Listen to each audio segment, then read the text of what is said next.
Well, good morning, everyone. I want to welcome you to Landing Place Church. It is great to have you here. We're going to begin today by looking at a picture together. You may or may not know it, but our mayor of Commerce City, Benjamin Huseman, is not only our honorable mayor, but also a spectacular photographer. And so I reached out to Ben this week and said, hey, Ben, I need one of your pictures this week to look at. And so he graciously extended this. I want to ask you two questions as you look at this picture. Number one, what do you see?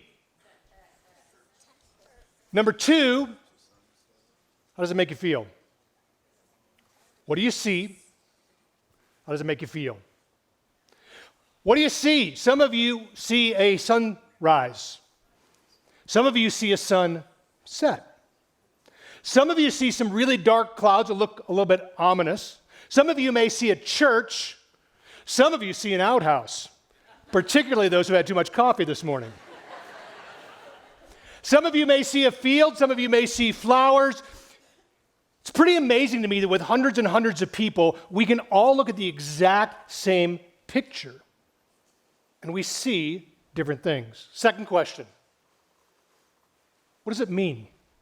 The thing that you hone in on, the thing that you look at, the thing that you see when you look at this picture, what does it mean for you? When you look at a sunrise, you may think, hey, this is new beginnings. This is a new season we're coming into. This is amazing. It's the beginning of something great. For some of you, you may look at a sunset and think this is the end of a season. This is the end of something. For some of you, you may look at storm clouds and go, man, that describes my life. There's sun coming, but there's a storm brewing, and there's darkness, and there's clouds. For some of you, you may look and say, hey, man, there's a church. That gives me some hope. Some of you will say, that church looks like it's abandoned, and I think that represents something even bigger. Isn't it amazing that with one picture we can all see, quite honestly, the exact same thing, but we walk away with very, very different feelings around a singular picture? Why is that? I'll tell you why it is. It's because our brain is wired a certain way. Our brain has filters in it that filters things out, and we see the world in this way as well. When we encounter a situation at work or at home or at church, we see something and we make judgments about it. We make feelings about it. There's some pathways in our brain that have been trained to see in a certain way. And we're going to look at why do we do that? And what happens if our brain is thinking wrong? Today we're continuing our series. If you're just jumping in, we're in the third week of a series we call Battle for the Mind. And we have learned that most of life's battles that we face are won and lost right here. They're won and lost in our mind. Every great idea you've ever had started here.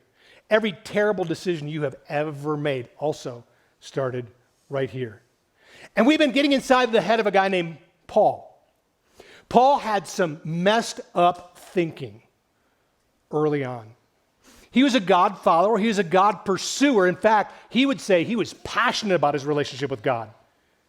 But he did not believe that Jesus was the Son of God, and therefore he felt it was his life mission to destroy the movement that followed Jesus to the point where he was capturing people, arresting people, beating people, and even putting them to death, all in the name of God. He had some messed up thinking. His brain was off. He was losing the battle in his mind. Until he had an encounter with Jesus. And one day when he had an encounter with Jesus, all of a sudden everything began to change. And he realized his thinking was messed up. Paul spent the rest of his life trying to get his mind right. And fortunately for us, he took a lot of notes. And he journaled the whole series of thoughts that he went through and how he transformed his thinking over his lifetime to the point where at the end of his life, he was thinking so incredibly straight. So if we ever think wrong about things, how do we think right about things? Well, Paul gave us this advice. He said, hey, if you're a Jesus follower, you've got different weapons in this battle than the world has.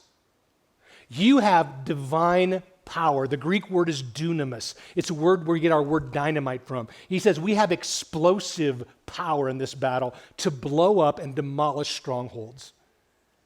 Strongholds are lies that we believe, wrong thinking that we've developed, things that we've heard that aren't true but we believe, the filters through which we filter life through. He goes, we have divine power to demolish those lies. How do we do that? He says, we're going to take captive every thought. As every thought comes into our mind, we're going to grab a hold of it, we're going to take a hold of it, and we're going to bring it into the light of God's truth, and we're going to say, is this true or not true? And if it's not true, we're going to destroy it. And if it is true, we're going to embrace it. That's all Paul said. Now, we've been learning, and this series combines two of the things I love most in life, other than my family and God. Actually, God's one of them. So, other than my family. Neuroscience, how the brain works, and theology, the study of God.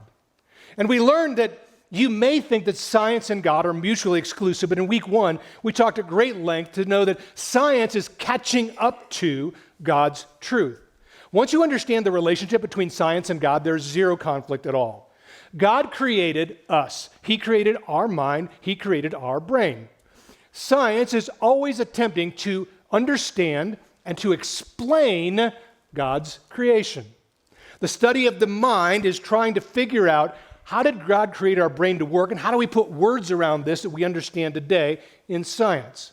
So I'm going to drop some science on you today, but I want you to know we're not lifting up science and saying science is what we're worshiping. We're just simply trying to understand and explain what God has already created.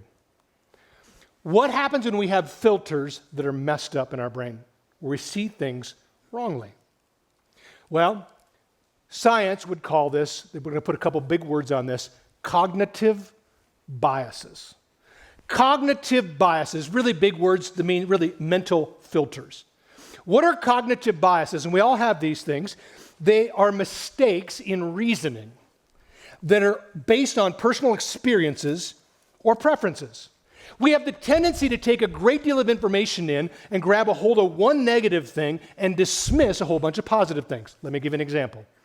2 weeks ago, we were at church. We were between services. I just finished one service. We hadn't started another service yet.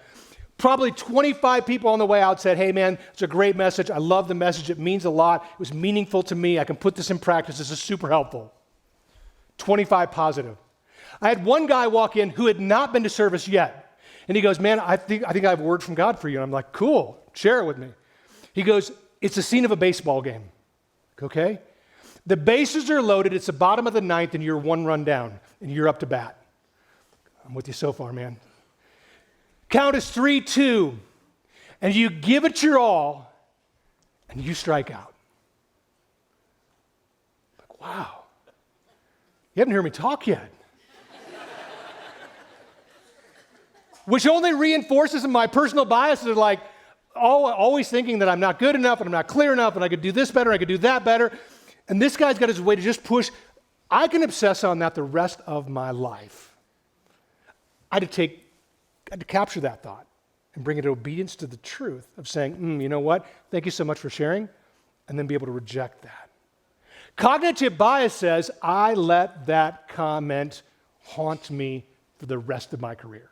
I can dismiss everything good that happens to focus in on negative. We have a negative bias in our life. Why do you think the news is always full of negative things? Do only negative things happen in the world?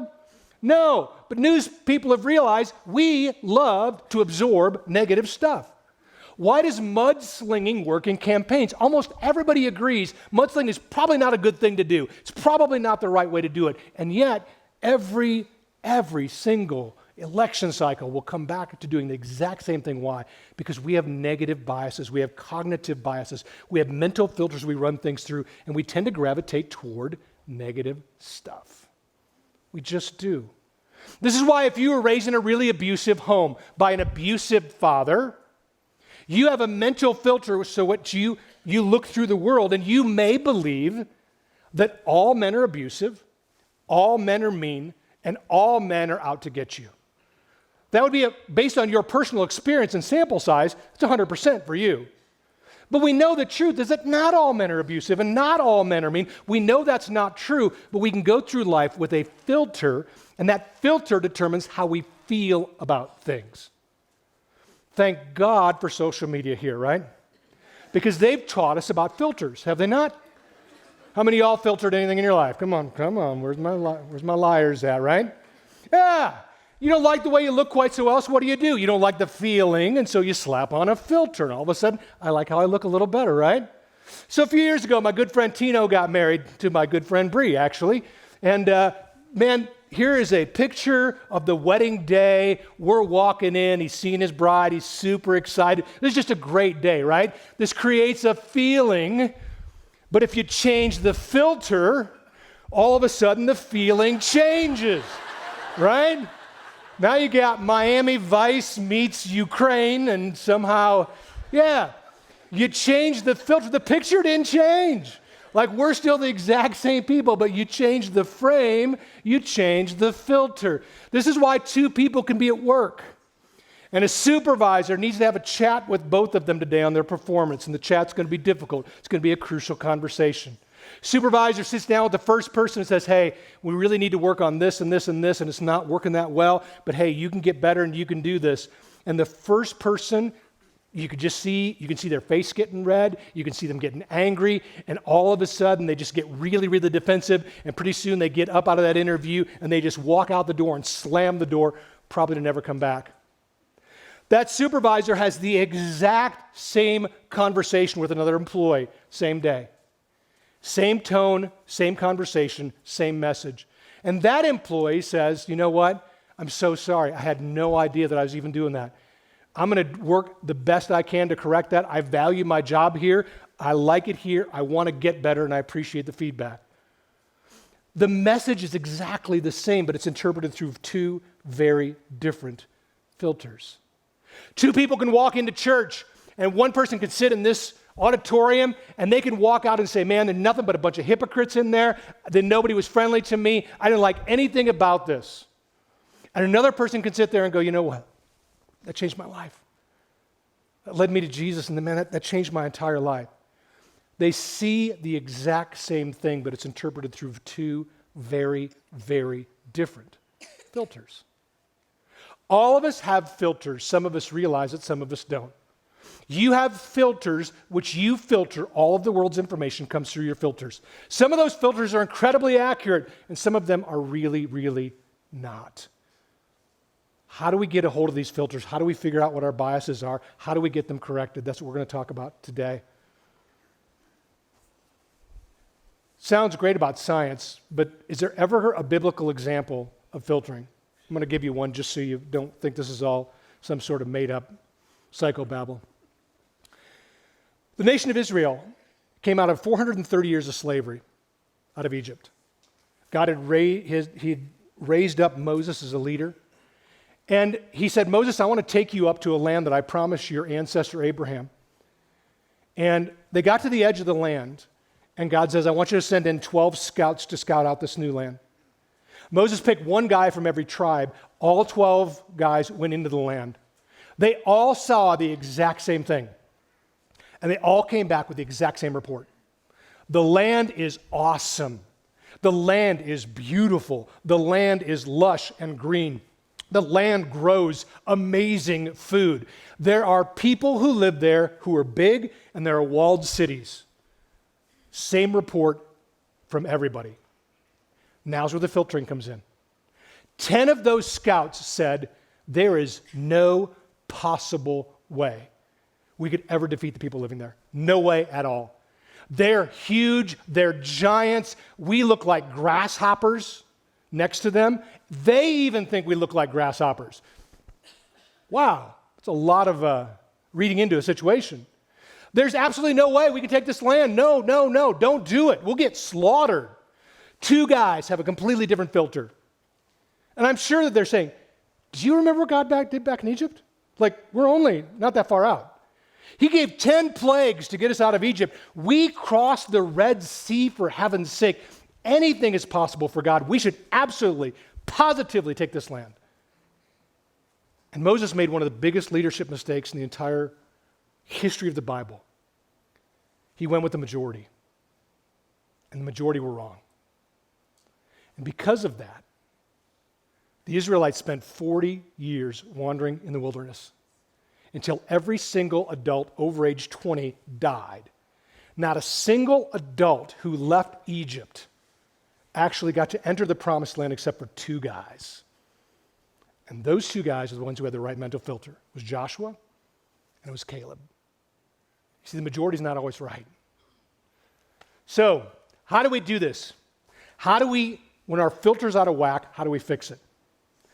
In scientific terms, I'm going to give you a scientific term, then I'm going to back it up biblically. We call it reframing. We're going to reframe a situation. What is reframing? Reframing is a shift in mindset. It's changing a mental filter to look at a situation, a person, or a relationship from a different perspective. So I'm going to go back to Mayor Huseman's picture. And we're going to talk a little bit about framing. Now, we all see the same picture, do we not? Is anybody in disagreement here? We all see the same picture? We could frame this picture in a number of different ways. If you wanted to, you could frame this picture right here and go, wow, that is one dark, ugly, nasty, stormy picture right there. Or we could frame it here, and that's a whole different picture, isn't it, right there? Same picture, different perspective. Paul, the one whose mind was so messed up, knew how to reframe a situation. Paul's at the end of his life. He's in a Roman prison, partly by his own doing. He's appealed his case of the Jewish leaders. They accuse Paul of very similar things they accused Jesus of. Because he's a Roman citizen, he's appealed all the way to Caesar. So he's now in a Roman prison. He's chained between two guards, and he's waiting what we believe to be probably his execution. I don't know about you, but it would be easy to look at that picture of Paul's life right now. Paul, you've had some of these moments, but right now you got one of these moments going on, right? It is dark, it is ugly, it's probably going to end in your death. It's bad. But I want you to look what Paul writes. Philippians 1:12 and 13. He's in jail writing to a church that he planted in the city of Philippi. He writes this. Now I want you to know, brothers and sisters, what has happened to me, being in jail, has actually served to advance the gospel. As a result, it's been clear throughout the whole palace guard and to everyone else that I am in chains for Christ. Paul goes, look, here's the deal, guys. Let me reframe this situation for you. Yeah, I'm in jail. Yeah, they're probably going to kill me. But for the meantime, I'm chained up to two guards every day. Both arms, they change shift every 8 hours. I got 6 guys that I'm chained to every 24 hours. They have no choice but to listen to me tell them about Jesus. Who's the real prisoner here? Right? I mean, you talk about a captive audience. Paul goes, this is great. I've had more guards rotate into my shift, and I'm sure they're drawing short straws like, who's chained up to Paul today? He says, you know what? All the Roman guard, all the palace of Caesar, everybody's heard about Jesus. You know why? Because this is not the worst day of my life. Oh, no. No, I'm reframing this whole thing. This is the best thing that could have happened. I wanted to tell people in Rome about Jesus, and what better place to start than Caesar's household? Folks, that's reframing. That is looking at the same thing from a far different perspective. He goes on to say this, and because of my chains, most of my brothers and sisters have actually become confident in the Lord, and they dare all the more to proclaim the gospel without fear. Paul goes, because of my imprisonment, because of my boldness to speak to the Roman guards, he goes, actually, it's empowering other people to do what I can't do outside of this jail cell. Man, you want to talk about reframing? That is reframing. So how does this work in your life and my life today? Great history, certainly some great examples of some both framing and reframing in the Bible. What does this mean for us today? 3 things I think we can take away, 3 foundational principles that we can put into action, and I'm going to tell you, this is absolutely life-changing. I'm just going to tell you right up front. If you do this, you will live a different life. If you don't do this, you will continue to live the life you've got. If you love what you're doing now, don't stop. If you want something better for yourself, think about this. Number 1, we're going to practice pre-framing. We're going to practice pre-framing. How many of you ever woken up on a day and you knew you had a lot of things coming today that weren't going to be, they're going to be hard, right? Anybody have a hard day ahead? You just know it's going to be rough. And how many of you sat in bed or maybe sat at the edge of your bed and go, this is going to be a terrible day. It's going to be an absolutely miserable day. This is going to be a horrible, nasty, I just can't wait to get back in this bed tonight. Like, I can't wait. Have you ever thought that? I cannot wait until like the end of this day where I get to sit back in this bed and this day's going to be behind me. I promise if you go into that day with that attitude, guess what? You will have a terrible day. You will find everything in the world to go wrong that day. Your coffee's going to be cold. Your boss is going to yell at you. Traffic is going to be worse than you thought it was. You will find exactly what it is you're looking for. But if you sit on the edge of that bed and go, you know what? Today's going to be a challenging day. I got some things coming up. I got some crucial conversations. It's going to be difficult. But you know what I'm going to do? I'm going to pre-frame this day. By golly, it's going to be a good day by God's help. God, I need your help today. I got some rough stuff on my schedule today, but you know what? With your help, we're not only going to get through it, it's going to be a good day. The minute you walk into a day pre-framed good, guess what happens? You begin to find the good in the day. That person who says hi to you, go, never seen that person smile at me and say hi. How cool is that? You miss that when you're framed with a bad day, right? You just ignore it. All of a sudden, you begin to look at that day differently. We find this not only true personally, it's true corporately. When COVID hit, I remember it's about 2 years ago right now, we were sitting around the table going, oh my goodness, this thing's not going to go away in a month. What are we going to do? A lot of churches pre-frame this in a bad way. COVID's going to be the worst season we've ever had. It's probably going to wreck us. It's probably going to ruin us. I don't think we're going to survive. Can I be super honest with you?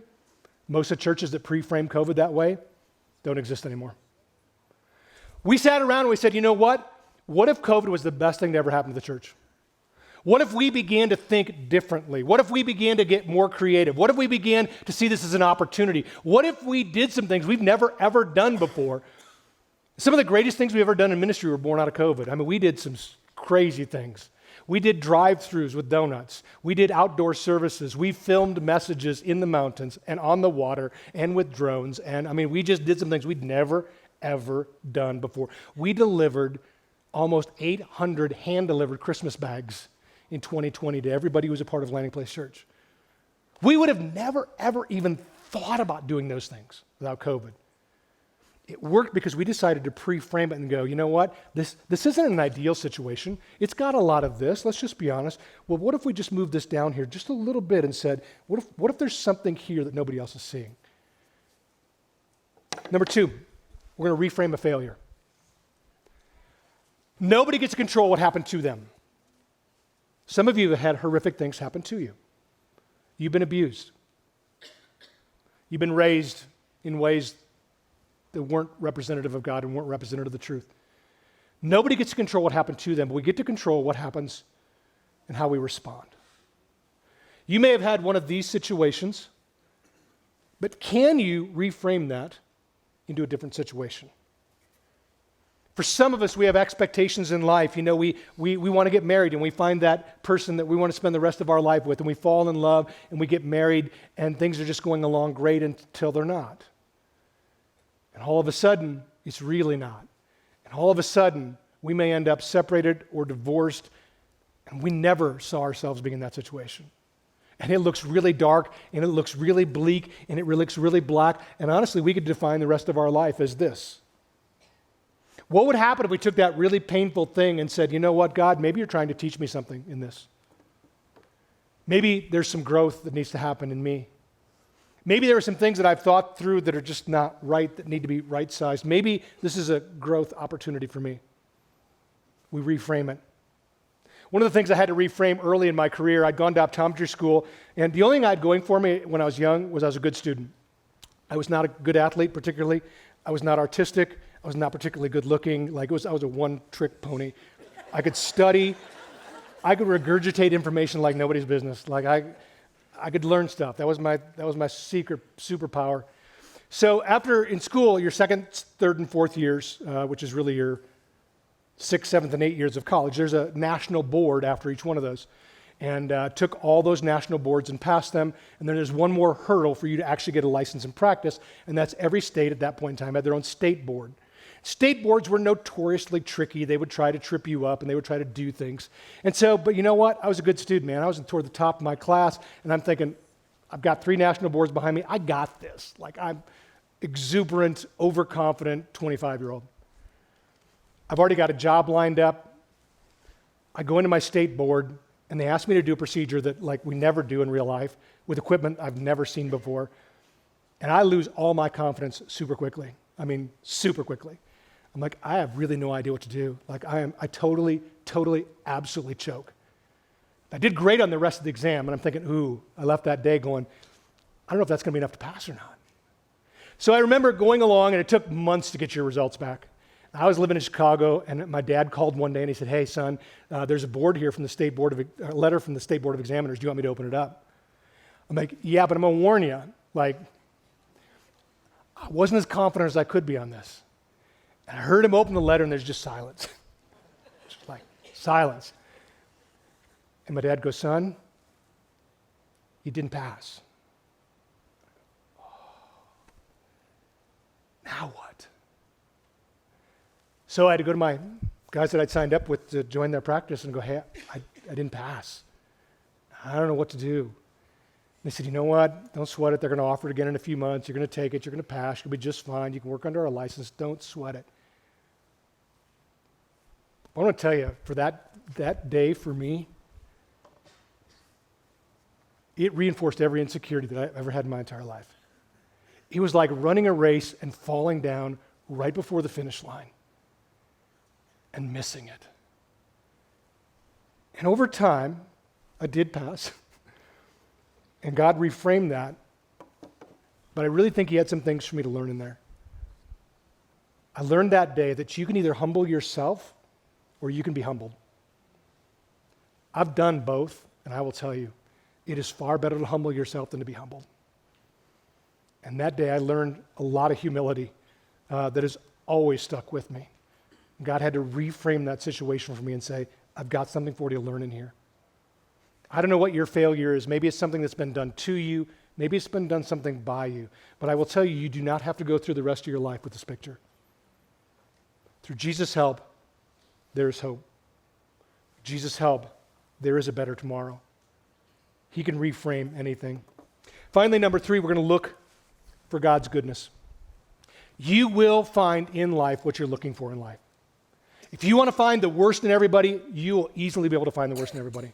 If you want to find the worst in your spouse, it won't be hard. Y'all remember when you were like totally in love and infatuated and everything they did was really cute? Oh, they're so cute.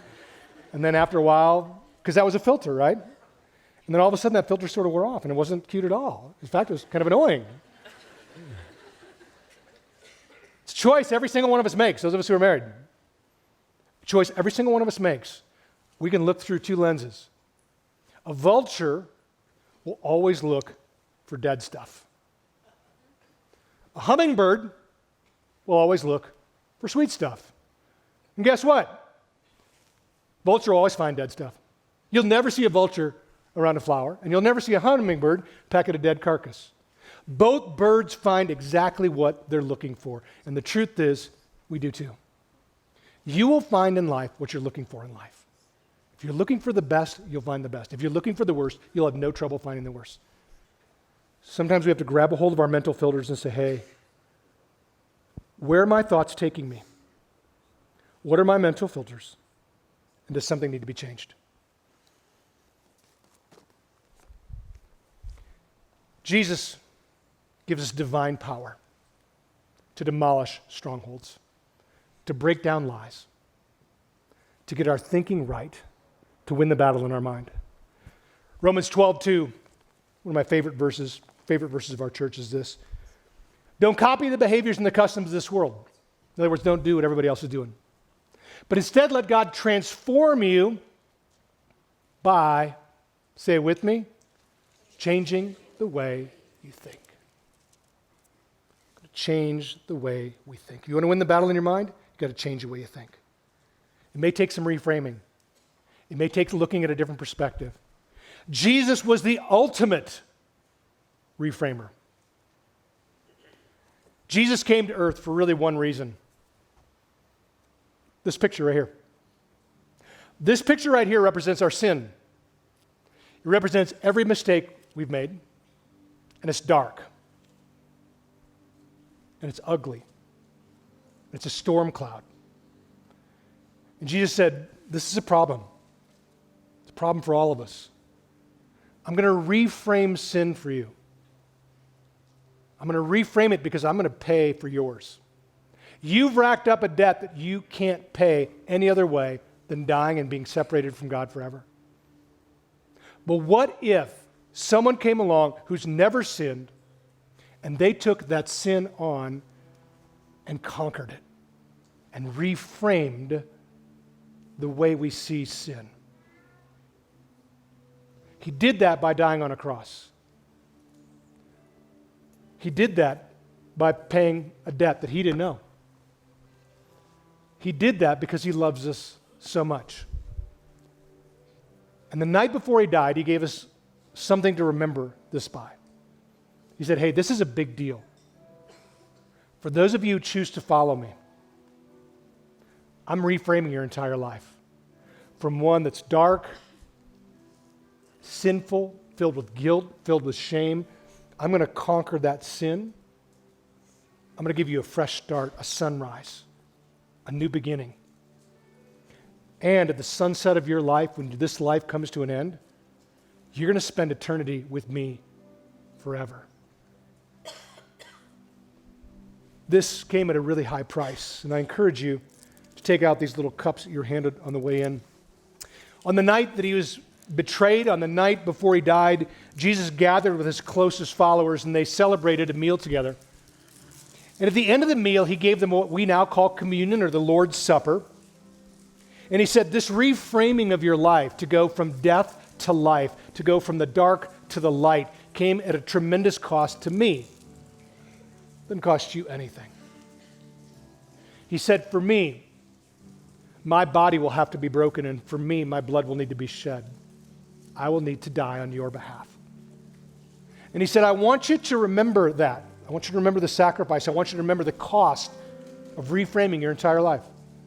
And when you gather together, I want you to eat the bread, and I want you to drink a cup, and I want you simply to remember the price that was paid. So that's what we do today. You don't need to be a part of Landing Place Church if you're a guest here with us today to celebrate communion with us.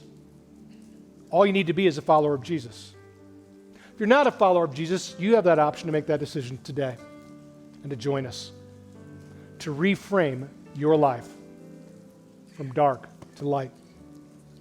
So Jesus took the bread, and if you peel off the very, very top layer of this, you will find a really thin, whitish wafer. I encourage you to take that out.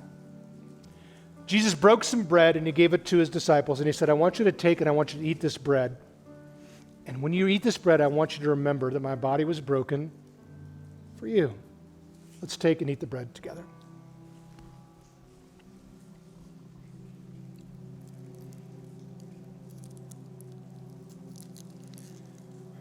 When they'd finished eating the bread, he took a cup. And he said, this cup represents my blood, which is shed for you. Actually, there can be no forgiveness of sin without the shedding of blood. Someone has to die. That's the price. The wages of sin is death. I'm going in your place to reframe your future. Let's take and drink the cup and remember the blood that was shed.